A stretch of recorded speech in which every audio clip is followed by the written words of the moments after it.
Okay, அனைவருக்கும் வணக்கம். நம்ம இன்றைக்கி பார்க்க போகிற கண்டென்ட் என்னன்னு கேட்டிங்கன்னா யூனிட் 8ல் தமிழர் வரலாறும் பண்பாடும்ல ப்ரீவியஸ் இயர் கொஷின்ஸ் எப்படி கேட்டிருக்காங்க, நம்ம எப்படி ஆன்சர் பண்ணலாம், அதோட ஆப்ஷன்ஸ், எக்ஸ்ப்ளனேஷன்ஸ், ஸோ அதெல்லாமே பார்க்க போகிறோம். சரிங்களா? ஸோ ஃபஸ்ட்டு கொஷின்ஸ் பாருங்கள். who was the author of the book Oppressed Hindus? அதாவது ஒடுக்கப்பட்ட இந்துக்கள் என்ற புத்தகத்தின் ஆசிரியர் யார்? சரிங்களா? ஸோ ஒடுக்கப்பட்ட இந்துக்கள் என்ற புத்தகத்தின் ஆசிரியர் வந்து பார்த்தீங்கன்னா எம்.சி. ராஜா. ஓகேவா? மயிலை சின்னத்தம்பி ராஜா அப்படின்னு சொல்லுவாங்க. ஸோ அவரை பற்றின முக்கியமான தகவல் வந்து பார்த்தீங்கன்னா, ஸோ எப்போ பிறந்தார் அப்படின்னு வந்து பார்த்தீங்கன்னா 1883. சரிங்களா? 1883. இறந்தது வந்து பார்த்தீங்கன்னா 1943. So MC. ராஜா அவரோட முழு பேர் வந்து பார்த்தீங்கன்னா மயிலை சின்னத்தம்பி ராஜா. சரிங்களா? மயிலை சின்னத்தம்பி ராஜா அப்படின்னு சொல்லுவாங்க. எம்.சி. ராஜா அப்படின்ட்டு வந்து பார்த்தீங்கன்னா மக்கள் வந்து பார்த்தீங்கன்னா அழைப்பாங்க. சரிங்களா? தமிழ்நாடு ஒடுக்கப்பட்ட மக்களின் தந்தை அப்படின்னு கூட சொல்லலாம். ஸோ அடுத்து ரொம்ப ரொம்ப முக்கியமான ஒரு விஷயம் என்னன்னு பார்த்தீங்கன்னா, ஃபர்ஸ்ட் எம்எல்சி, அதாவது ஒடுக்கப்பட்ட பிரிவிலிருந்து சென்னை மாகாணத்துக்கு, அதாவது சென்னை மாகாணம் அன்றைய காலகட்ட பகுதியிலான சென்னை மாகாணத்தில் ஒடுக்கப்பட்ட பிரிவிலிருந்து தேர்வு செய்யப்பட்ட ஒரு முக்கியமான ஒரு நபர் யாருன்னு பார்த்தீங்கன்னா எம்.சி. ராஜா. சரிங்களா? அவரோட காலகட்டம் வந்து பார்த்தீங்கன்னா 1920 to 26 அன்றைய காலகட்டங்களில் எம்எல்சியாக இருந்திருப்பார். சரிங்களா? ஸோ அடுத்து வந்து பார்த்தீங்கன்னா நீதி கட்சியோட துணைத் தலைவர். நீதி கட்சி அப்படின்ற ஒரு அமைப்பு வந்து பார்த்தீங்கன்னா ஒரு தலைவர், 4 துணைத் தலைவர், ஒரு பொதுச் செயலாளர், ஒரு பொருளாளர் அப்படின்ற ஒரு அமைப்பில் இருக்கும். ஸோ அந்த 4 துணைத் தலைவர்களில் முக்கியமான துணைத் தலைவர் யாருன்னு வந்து பார்த்தீங்கன்னா எம்.சி. ராஜா. ஓகேவா? ஸோ அடுத்து வந்து பார்த்தீங்கன்னா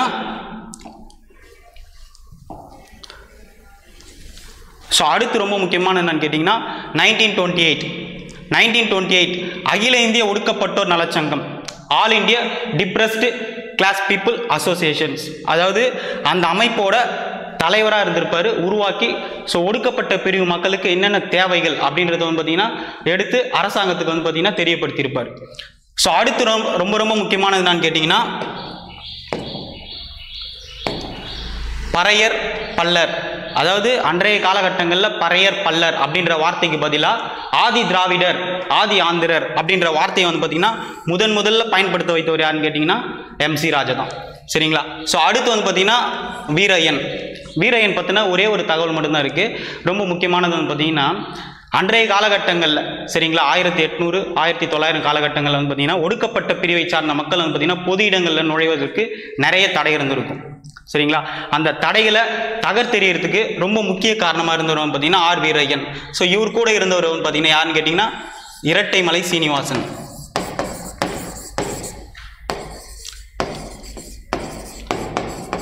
ஸோ இந்த 2 பேரும் சேர்ந்து வந்து பார்த்தீங்கன்னா பொது இடங்களில் ஒடுக்கப்பட்ட பிரிவு சார்ந்த மக்களும் வந்து பார்த்தீங்கன்னா நுழையலாம் அப்படின்ற மாதிரி வந்து பார்த்தீங்கன்னா அரசாங்கத்துக்கு வந்து பார்த்தீங்கன்னா தங்களுடைய எதிர்ப்பை தெரிவிச்சிருப்பாங்க.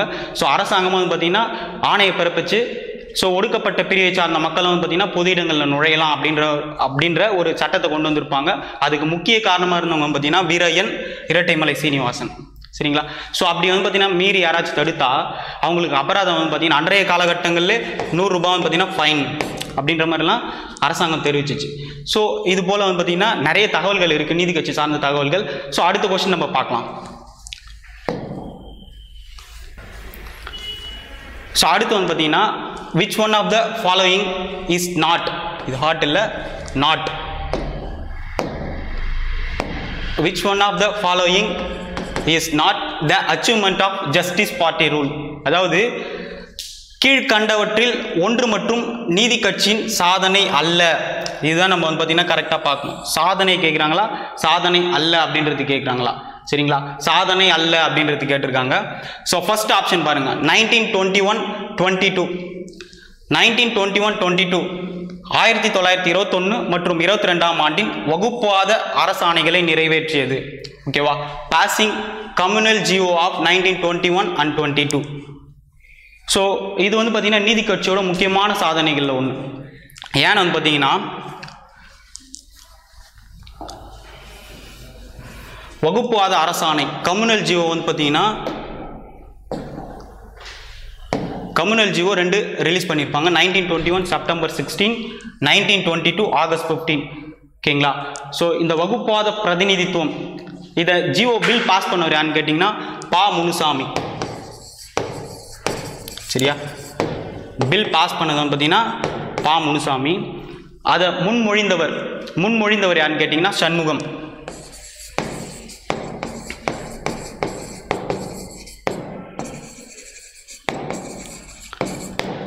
ஸோ இந்த சண்முகம் அப்படின்றவர் பார்த்தீங்கன்னா முன்மொழிஞ்சிட்டு பிற்காலத்தில் பார்த்தீங்கன்னா இது பெருமையாக கருதப்படும், நீதி கட்சியோட முக்கியமான சாதனைகளாக இருக்கும் அப்படின்ற கருத்தெல்லாம் பார்த்தீங்கன்னா அவர் தெரிவிச்சிருப்பார். ஸோ அதை வழிமொழிந்தவர் யாருன்னு கேட்டிங்கன்னா நடேச முதலியார். சரிங்களா? நடேச முதலியார் அப்படின்றவங்க பார்த்தீங்கன்னா அதை வழிமொழிஞ்சிருப்பார். ஸோ இவர் பார்த்தீங்கன்னா பிரதிநிதித்துவம் இல்லையில் வரி விதிப்பில்லை, if you no communal representation, if you no tax. அதாவது நீங்கள் பார்த்தீங்கன்னா எங்களுக்கு பிரதிநிதித்துவம் கொடுக்கலன்னா நாங்கள் வரி கட்ட மாட்டோம் அப்படின்ற கருத்துக்களெல்லாம் பார்த்தீங்கன்னா எடுத்து முன் வச்சிருப்பார். ஸோ அது மட்டும் இல்லாமல் இதுக்கான முக்கியமான ஒரு நபராக இருந்தவர், ஓகேங்களா, வகுப்பாத அரசாணை நிறைவேறத்துக்கு முக்கியமான ஒரு நபராக இருந்தவர் யாருன்னு கேட்டிங்கன்னா முத்தையா முதலியார். ஸோ அதனால் பார்த்தீங்கன்னா அவர் என்ன சொல்லுவாங்கன்னா ஃபாதர் ஆஃப் கம்யூனல் ரெப்ரசன்டேஷன், வகுப்பாத பிரதிநிதித்துவத்தின் தந்தை, கோட்டா முறையின் தந்தை அப்படின்னலாம் பார்த்தீங்கன்னா சொல்லுவாங்க. நீதி கட்சியோட முக்கியமான சாதனைகளில் இது ஒன்று. சரிங்களா? ஸோ அடுத்து பார்த்தீங்கன்னா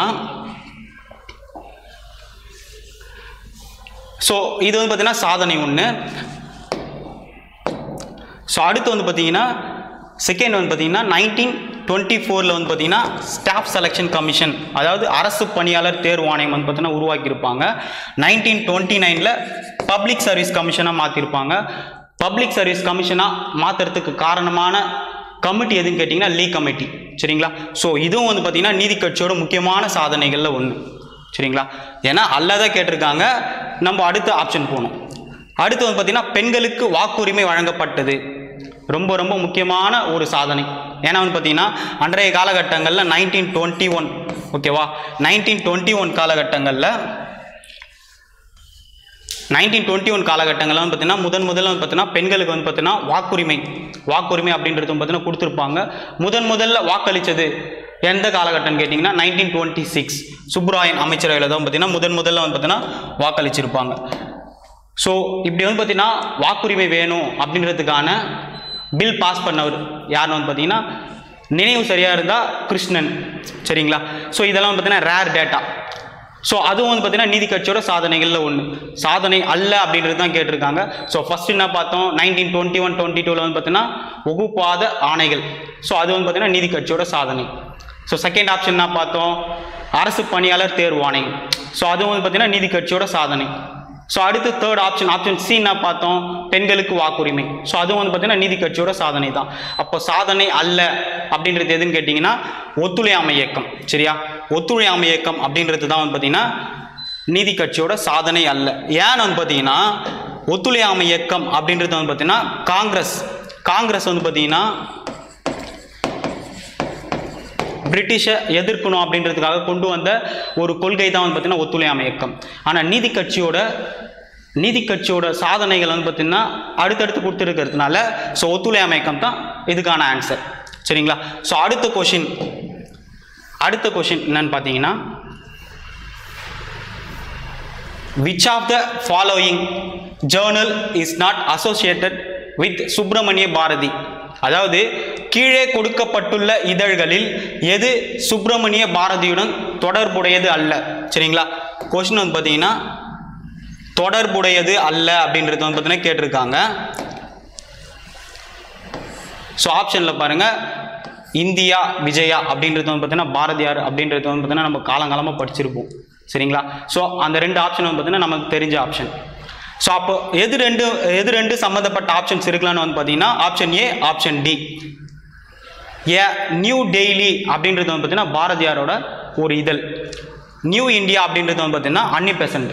ஓகேவா? ஸோ அல்ல, இஸ் நாட் அசோசியேட்டட். ஸோ அப்படின்னு பார்த்தீங்கன்னா நியூ இந்தியா தான் பார்த்தீங்கன்னா ஆன்சர். ஸோ நியூ இந்தியா அப்படின்றது பார்த்தீங்கன்னா அன்னி பெசன்ட்டோட ஒரு முக்கியமான இதழ். அன்னி பெசன்ட் எதுக்காக தொடங்கியிருப்பாங்கன்னு பார்த்தீங்கன்னா அன்றைய காலகட்டங்களில் 1916 காலகட்டங்களில் பார்த்தீங்கன்னா அயர்லாந்து பார்த்தீங்கன்னா தன்னாட்சி ஹோம் ரூல் அப்படின்ற ஒரு கொள்கையை பயன்படுத்தி அவங்க நாட்டோட விடுதலை அடைஞ்சிருப்பாங்க. ஸோ அன்னி பெசன்ட் அம்மையார் என்ன பண்ணியிருப்பாங்கன்னா இந்த தன்னாட்சி அப்படின்ற வார்த்தையை பயன்படுத்தி வந்து பார்த்தீங்கன்னா இந்தியாவை விடுதலை பெறணும் அப்படின்றதுக்காக தங்களுடைய கருத்துக்களை முன் வச்சிருப்பாங்க. ஸோ அவங்களோட கொள்கைகளை பரப்புறதுக்கு பயன்படுத்தின ஒரு இதழ் தான் வந்து பார்த்தீங்கன்னா நியூ இந்தியா. சரியா, நியூ இந்தியா அப்படின்றது வந்து பார்த்தீங்கன்னா அன்னி பெசன்ட்டோட ஒரு முக்கியமான இதழ். எந்த வருஷம் தொடங்கினாங்கன்னு வந்து பார்த்தீங்கன்னா 1915 ஜூலை 14. ஸோ அவங்களோட இன்னொரு முக்கியமான இதழ் எதுன்னு வந்து பார்த்தீங்கன்னா 1914 காமன்வெல் அப்படின்ற ஒரு இதழையும் தொடங்கியிருப்பாங்க. இது எப்படி ஞாபகம் வச்சுக்கலாம்னா வீல் 4 வீல் அப்படின்னு ஞாபகம் வச்சுக்கோங்க. சரியா, சும்மா ஒரு சின்ன ஒரு தகவல். ஸோ அடுத்த கொஸ்டின் வந்து பார்த்தீங்கன்னா இந்த 4வது கொஸ்டின் தனியாக பார்க்கலாம். ஸோ 5வது கொஸ்டின் பாருங்க. In which excavation site Sir Mortimer Wheeler used scientific and soil layer method? அதாவது எந்த அகழ்வாராய்ச்சி பகுதியில் சர் மார்டிமர் வீலர் அறிவியல் மற்றும் மண் அடுக்கு முறையை பயன்படுத்தினார்? சரியா, ஸோ இது வந்து பார்த்தீங்கன்னா ரொம்ப அருமையான கொஸ்டின். ஏன்னா வந்து பார்த்தீங்கன்னா யூனிட் 8ல் வந்து பார்த்தீங்கன்னா தொல்லியல் அகழ்வாய்விலிருந்து கண்டிப்பாக ஒரு கொஸ்டின் வந்து பார்த்தீங்கன்னா எதிர்பார்க்கலாம். சரிங்களா, ஸோ இதுக்கான ஆன்சர் வந்து பார்த்தீங்கன்னா அரிக்கமேடு. ஸோ எதுக்காக அரிக்கமேடுன்னு வந்து பார்த்தீங்கன்னா அரிக்கமேட்டில் நிறைய தொல்லியல் அகழாய்வுகள் வந்து பார்த்தீங்கன்னா கிடச்சிருக்கும். ஸோ பின்னாடி அதோட எக்ஸ்பிளனேஷன்ஸ் சொல்கிறேன். ஸோ பல்லாவரமில் வந்து பார்த்தீங்கன்னா 1863 காலகட்டங்களில் பல்லாவரம் வந்து பார்த்தீங்கன்னா 1863 காலகட்டங்களில் ராபர்ட் ப்ரூஸ் புட் 1863 ஆராய்ச்சி பண்ணியிருப்பார். ஆராய்ச்சி பண்ணி வந்து பார்த்தீங்கன்னா எலும்பு மற்றும் கற்கருவிகளை கண்டுபிடிச்சிருப்பார். சரிங்களா, இந்தியாவிலே முதல்ல கண்டெடுக்கப்பட்ட ஒரு கல் ஆயுதம் வந்து பார்த்தீங்கன்னா பல்லாவரம் தான். சரிங்களா, ஸோ பல்லாவரம் பற்றின ஒரு முக்கியமான தகவல் அது. ஸோ இந்த ராபர்ட் ப்ரூஸ் புட் அவரை எப்படி சொல்லுவாங்கன்னு கேட்டிங்கன்னா, எப்படி அழைப்பாங்கன்னு கேட்டிங்கன்னா வரலாற்றுக்கு முற்பட்ட காலத்தின் தந்தை, ஃபாதர் ஆஃப் ப்ரீ ஹிஸ்டாரிக்கல். அதாவது வரலாற்றுக்கு முற்பட்ட காலத்தின் தந்தை யாருன்னு கேட்டிங்கன்னா ராபர்ட் ப்ரூஸ் புட். சரிங்களா, ஸோ அடுத்து வந்து பார்த்தீங்கன்னா அத்திரம்பாக்கம் பற்றின தகவல்கள் என்னென்ன இருக்குன்னு வந்து பார்த்தீங்கன்னா, அதாவது அத்திரம்பாக்கம் பகுதிகளிலே வந்து பார்த்தீங்கன்னா பழைய கற்கால கருவிகள் வந்து பார்த்தீங்கன்னா கண்டுபிடிச்சிருப்பாங்க. பழைய கற்கால கருவிகளில் குறிப்பாக கற்கோடாரி வந்து பார்த்தீங்கன்னா கிட்டத்தட்ட 1.5 மில்லியன் இயர்ஸ்க்கு முன்னாடி பயன்படுத்தின கற்கோடாரிகள் வந்து பார்த்தீங்கன்னா கண்டுபிடிச்சிருப்பாங்க. ஸோ அத்திரம்பாக்கம்ல வேற என்ன கண்டுபிடிச்சிருப்பாங்க அப்படின்னு வந்து பார்த்தீங்கன்னா அச்சூலியன் டூல்ஸ்.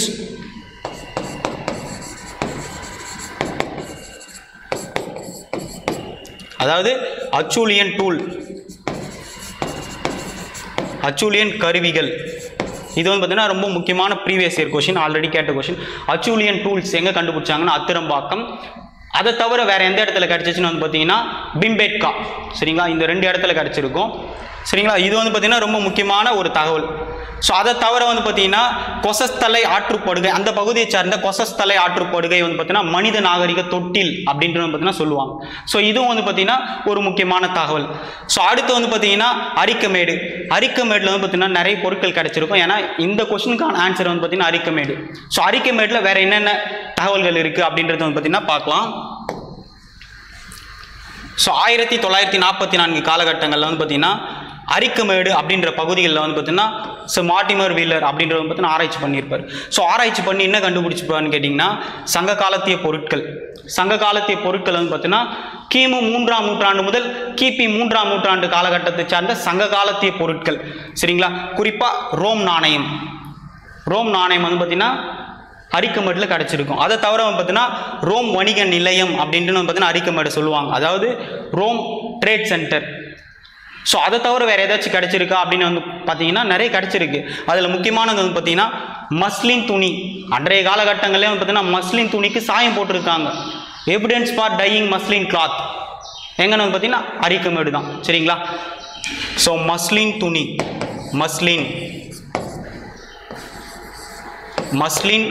துணி சாயமேற்றியதற்கான சான்று எங்கே கிடச்சுன்னு பார்த்தீங்கன்னா அரிக்கமேடு. ஸோ அதை தவிர வந்து பார்த்தீங்கன்னா அரிட்டைன் மண்கலம். அதாவது அரிட்டைன் மட்கலன் அப்படின்னா பார்த்தீங்கன்னா இங்கிலீஷில் அரிட்டைன் வேர் அப்படின்னு சொல்லுவாங்க. அரிட்டைன் மட்கலன். ஸோ இந்த அரிட்டைன் மட்கலன் வந்து பார்த்தீங்கன்னா அரிக்கமேடில் தான் கிடச்சிருக்கும். இது ரொம்ப ரொம்ப ஒரு முக்கியமான தகவல். அதை தவிர வந்து பார்த்தீங்கன்னா காயில் வந்து பார்த்தீங்கன்னா நம்ம ஈஸியாகவே எலிமினேட் பண்ணிக்கலாம். சரிங்களா? ஸோ ஆல்ரெடி ஒரு கொஸ்டின் வந்து பார்த்தீங்கன்னா ஸ்டாப் பண்ணி வச்சிருந்தோம், அந்த கொஸ்டின் பார்க்கலாம். ஏன்னா வந்து பார்த்தீங்கன்னா திருக்குறள் வந்து பார்த்தீங்கன்னா தெளிவாக நம்ம படிக்க வேண்டிய ஒரு முக்கியமான டாபிக். ஏன்னா திருக்குறள் வந்து பார்த்தீங்கன்னா ஈஸியாக கொஸ்டின்ஸ் கேட்பாங்க. நம்ம 25 அதிகாரம் படித்தா போதும். யூனிட் 8 வந்து பார்த்தீங்கன்னா அதிகமாக தேவையில்ல. புத்தகத்தில் இருக்கிற அதிகாரங்கள் குறிப்பாக வந்து பார்த்தீங்கன்னா 25 அதிகாரங்கள் படித்தா போதும். அது ரிலேட்டடான கொஸ்டின்ஸ் வந்து பார்த்தீங்கன்னா ஆன்சர் பண்ணலாம். So previous year questions group 2ல எப்படி கொஸ்டின் கேட்டிருக்காங்க அப்படின்னு வந்து பார்த்தீங்கன்னா ஸோ பாருங்க, ரொம்ப அருமையான திருக்குறள். சரியா? ஊழையும் உப்பக்கம் காண்பர் உழைவின்றி தாழாது ஞற்றுபவர். அதாவது ஊழையும் உப்பக்கம் காண்பர் உழைவின்றி தாழாது ஞற்றுபவர். மனம் தளராமல், சரியா, மனம் தளராமல் இடைவிடாது விடாமுயற்சி, சரியா, மனம் தளராமல் இடைவிடாது முயற்சி செய்பவர் விதியையும் புறமுதுகு காட்டச் செய்வர். ஸோ அந்த விடாமுயற்சி, இதுக்கான பொருள் இந்த திருக்குறள் என்ன சொல்லுதுன்னு கேட்டிங்கன்னா விடாமுயற்சி தான் சொல்லுது. நம்ம மனசில் வந்து பார்த்தீங்கன்னா நிறைய கஷ்டங்கள் இருக்கலாம். சரிங்களா? அதுக்காக வந்து பார்த்தீங்கன்னா மனம் தளர்ந்து அந்த முயற்சியை கைவிடக்கூடாது. சரியா? மனம் தளராமல் முயற்சி செய்யணும், விடாமுயற்சி தேவை. சரியா? அதை தான் வந்து பார்த்தீங்கன்னா சொல்லியிருக்காரு. இந்த திருக்குறளுக்கான பதில் வந்து பார்த்தீங்கன்னா விடாமுயற்சி. திருக்குறள் தெளிவாக தெரிஞ்சாலே போதும், ஈஸியாக ஆன்சர் பண்ணிடலாம். சரிங்களா? இன்றைக்கான தகவல்கள் வந்து பார்த்தீங்கன்னா உங்களுக்கு ரொம்ப பயனுள்ளதாக இருக்கும்னு நினைக்கிறேன். இதுபோல் இன்னும் அதிகமான தகவல்கள் உங்களுக்கு தேவை அப்படின்னு விரும்பினீங்கன்னா நம்மளோட சேனலை வந்து பார்த்தீங்கன்னா சப்ஸ்கிரைப் பண்ணுங்கள். ஓகே, நன்றி.